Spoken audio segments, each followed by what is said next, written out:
Diretoria reavalia trabalho de Vitor Pereira para definir futuro do treinador. Com Português no comando, Flamengo tem uma das piores temporadas da história. Pressão aumenta por demissão de Marcos Braz. Torcida marca protesto na Gávea. Essas e outras, a partir de agora, no seu canal Raflamelo. Cola esse dedo no like, ajude muito o nosso canal. Continue aí compartilhando os nossos conteúdos. Se você ainda não é inscrito, é muito importante a sua inscrição. Botão aqui embaixo. Não se esqueça de ativar o sininho, sempre para você receber os nossos conteúdos. Raflamelo 81, nossas redes. Informações 24 horas, bastidores da crise, tudo que você precisa saber do rubro-negro mais querido do Brasil e do mundo. E a gente já começa falando aqui porque o Flamengo está novamente juntando os cacos de mais uma derrota impactante na temporada. Dessa vez, a derrota por 2-1 para o Fluminense e a chance de conquistar a Taça Guanabara. Com isso, a possível demissão de Vitor Pereira entra na pauta da cúpula rubro-negra. Nesta quinta-feira, teremos reavaliações do trabalho do Português, mas a diretoria não deve demiti-lo, por enquanto. A falta de opções no mercado e o valor da multa rescisória, cerca de 15 milhões de reais, são obstáculos na hora da decisão final. As semifinais terminam em 10 dias e o clube não tem um interino. Olha que planejamento absurdo do Clube de Regatas do Flamengo não ter um interino para ser técnico em caso de demissão. Isso já vem de um longo tempo.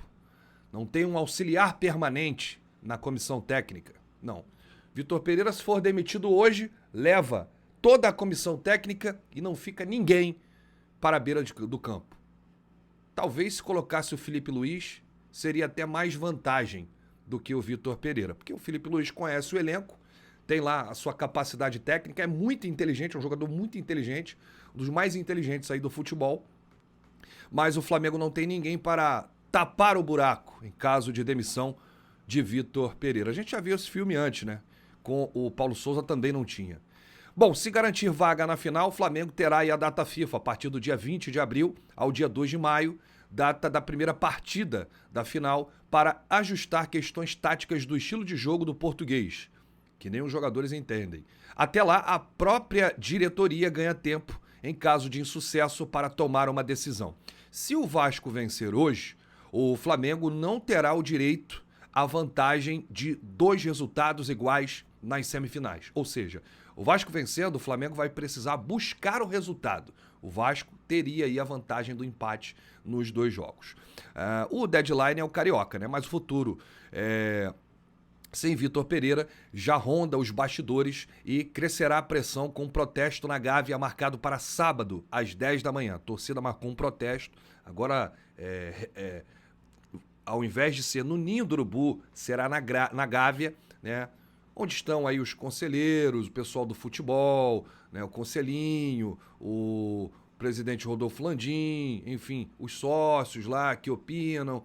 Vamos lá. Os números pelo Flamengo, do Vitor Pereira. 14 jogos, 8 vitórias, 1 empate e 5 derrotas. 59,5% de aproveitamento.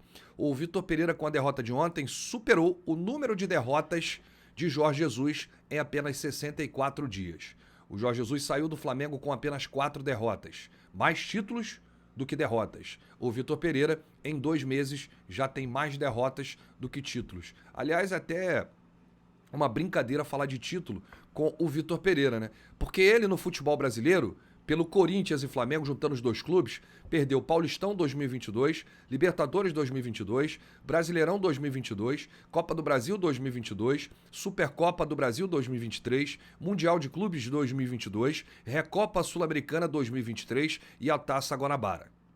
Acumulando insucessos, o Vitor Pereira pela sua passagem no país. O Flamengo até agora tem uma das piores temporadas da história com o Português no comando. Chama a atenção a declaração de Everton Cebolinha ontem na Zona Mista, quando ele diz: a gente não sabia qual formação ele ia jogar, mas ele tem trabalhado todo mundo. Ele tem passado as ideias dele e a gente está convicto das ideias dele e a gente está tentando colocar em prática. Tá difícil, hein, Cebolinha? O Vitor Pereira também deu uma declaração ontem que chamou a atenção na coletiva de imprensa, quando ele disse: foi um segundo tempo onde não se jogou. A bola ficou muito tempo parada. Não me lembro, sinceramente, nem do jogo deles, nem do meu. Você não se lembra, ô Vitor Pereira, pelo show de lambanças que você fez com o time no segundo tempo, né? Você tirou o Gabigol para colocar o Mateusão, tirou o Arrascaeta para colocar o Vidal e tirou também o Igor Jesus para colocar o Ayrton Lucas. O Igor Jesus que vinha tomando conta do meio-campo do Flamengo. O Igor Jesus não deixou o Paulo Henrique Ganso respirar. E aí ele tirou o garoto para colocar aí o Ayrton Lucas. Pouco tempo depois, ele não colocou o Matheus Gonçalves e acabou colocando o Everton Ribeiro e nada mudou. Pelo contrário, o Fluminense cresceu e cresceu muito no jogo porque ele tomou um nó do Fernando Diniz. Aproveitamento dos técnicos do Flamengo, tirando o estadual, tá? O levantamento é esse. Tirando esses jogos aí do campeonato estadual, contra a Volta Redonda, Nova Iguaçu, Bangu, tirou isso. Aproveitamento em jogos mesmo sérios, né? Jogo a vera. Jorge Jesus, 78%. Renato Gaúcho, 73%. Dorival Júnior, 67%. Domi, 64%. Paulo Souza, 61%. Ceni, 59%. Vitor Pereira, 40%. Conseguiu ser pior do que o Paulo Souza. Olha aqui, o companheiro fez uma thread, né? Contou aqui uma história com muitas análises no Twitter e eu queria trazer aqui para o torcedor rubro-negro porque é muito importante. O Josef Bosnik, de Budapeste, mas é torcedor do Flamengo. Vamos ver o que ele escreveu aqui. Olha,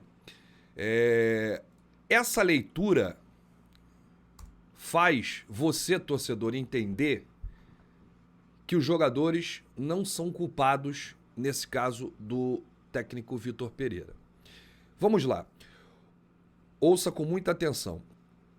Os 3 melhores utilizaram um estilo mais móvel no time titular, os outros um jogo a partir das posições. Os 3 melhores aqui, o Jorge Jesus, o Renato e o Dorival, né?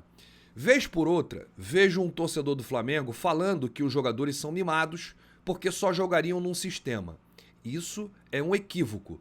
Os jogadores, como qualquer ser humano, possuem características a partir dos seus dons, suas experiências, sua cultura.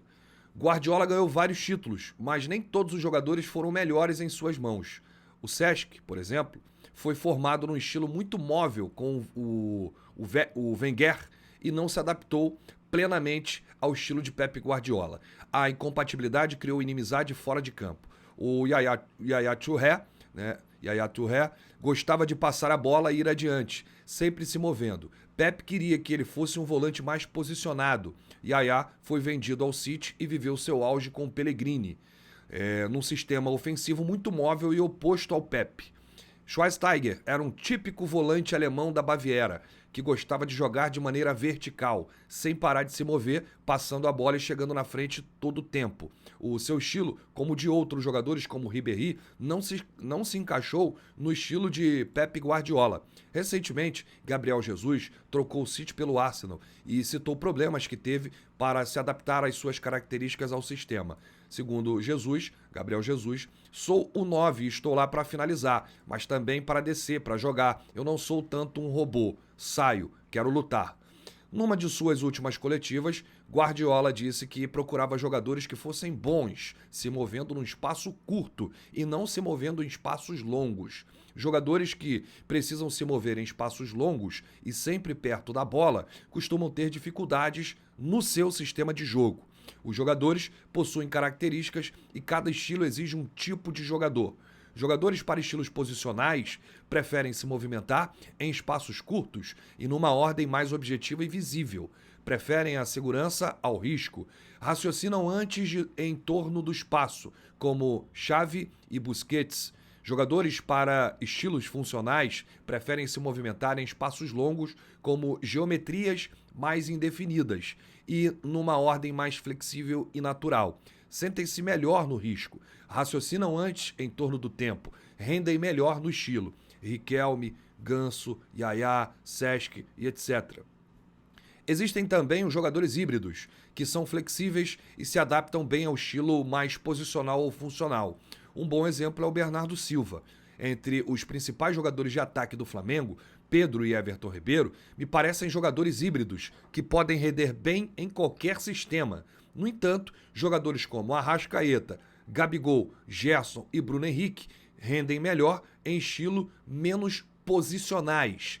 Arrasca e Gabigol adoram se mover por todo o campo e estarem sempre próximos da bola, alternando movimentos. Bruno Henrique precisa de espaços longos para se mover e também de flexibilidade para entrar na área, definir, criar e não só ficar estacionado na ponta. Em particular, Gerson, Arrascaeta, Ribeiro adoram pegar a bola de frente para o jogo ir avançando em tabelas, desfilando técnica. Eles não jogam bem quando partem presos do setor da entrelinhas, nas costas dos volantes adversários. Arrasca não é bom fixando posição. Não funciona assim por pura vontade dos jogadores, porque são características e histórias particulares. Do mesmo jeito que Yaya, Cesc, Jesus não se adaptam ao estilo de Pepe Guardiola. Esses jogadores também têm dificuldades, como Xavi sentia problemas no estilo funcional. Desde 2019, o Flamengo une Bruno Henrique, Gabigol, Everton Ribeiro e Arrascaeta. Gerson esteve por um tempo, Pedro chega em 2020. É decepcionante que, na maior parte do tempo, a direção tenha escolhido técnicos com um estilo que não maximiza o potencial e talento deles. A culpa não é dos jogadores. Agora eu deixo vocês aí com a palavra, com a opinião, depois dessa aula aqui, né, de tática, técnica, estilos, jogadores, para ver o que realmente está acontecendo. É por isso, quando um técnico não dá certo no Flamengo, eu coloco a culpa de cima para baixo. A culpa para mim é do Landim, descendo para o Marcos Braz. Depois, a comissão técnica, o treinador. Por quê, gente? Esse elenco é um elenco campeão, correto? Isso é unanimidade. É um elenco que entrou para a história. Mas pode entrar para a história também negativa do Flamengo, de uma das piores, se não a pior temporada da história. Não quero falar temporada, porque a gente ainda está no início. Ainda dá para recuperar. Mas o pessoal que toma conta do clube, que acha que é dono do clube, precisa se mexer já. Por quê? Conforme o tempo passa, vai ficando pior para a gente reverter essa situação, reverter esse quadro. Reunião atrás de reunião e nada se define. A percepção que eu tenho é que eles estão segurando ao máximo para diminuir a multa rescisória do Vitor Pereira. O Flamengo vai acumulando insucessos até um técnico aí estar livre no mercado. Eu tenho até algumas opções. O Jorge Jesus, por exemplo, ele está empregado no Fenerbahçe e diz que não vai renovar. É martelo batido. O Jesus não quer continuar na Europa, mais precisamente na Turquia, treinando o Fenerbahçe. Só que ele só estará livre em maio. Nós estamos em março. Não chegamos nem na metade do mês de março. Tem também o Sampaoli, que muita gente é fã do trabalho do argentino, que também está empregado. Não se sabe se será demitido ou se no término da temporada europeia será desligado do clube. Então, a minha percepção é essa. O Flamengo vai segurando, vai empurrando com a barriga, mas os resultados não acontecem. E futebol é resultado, não tem outra situação. Bom, vamos falar aqui a situação do vice-futebol, porque uma parte, na Gávea, pensa em tirar o dirigente do clube, o vice de futebol Marcos Braz. Mas não é tão simples, pois uma saída do dirigente próximo das eleições criaria uma ruptura no grupo que dirige o Flamengo, ou seja, a situação, né? Todo o pessoal do Landim. Por isso, não está em cogitação no momento a demissão do Marcos Braz. A prioridade seria fazer com que o time jogue sob o comando de Vitor Pereira, mas por enquanto não conseguiu jogar. Ninguém entende nada.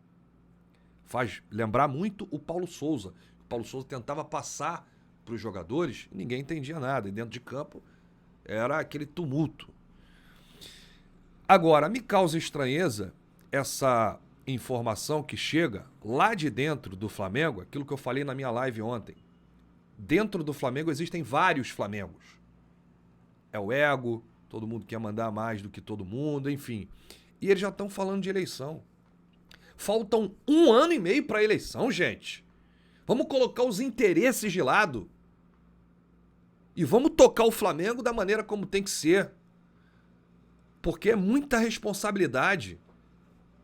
Não dá para ficar pensando em eleição, em grupinhos políticos. Toda e qualquer decisão é sempre voltada para a política. É impressionante. Que se dane o resto. O principal é o Flamengo. O maior objetivo é o Flamengo. Tudo é o Flamengo. E vamos deixar aí o ego, os interesses, tudo que não for importante, que não for para o bem do Flamengo, de lado. Eu tenho certeza que vocês estão me assistindo, né? E aí fica todo mundo com cara de palhaço. Porque a gente não vê mudança. Mas a torcida prometeu estar aí na Gávea no próximo sábado. E eu quero que seja um protesto pacífico. Que a gente não tenha confusão. Que vocês vão para cobrar mesmo.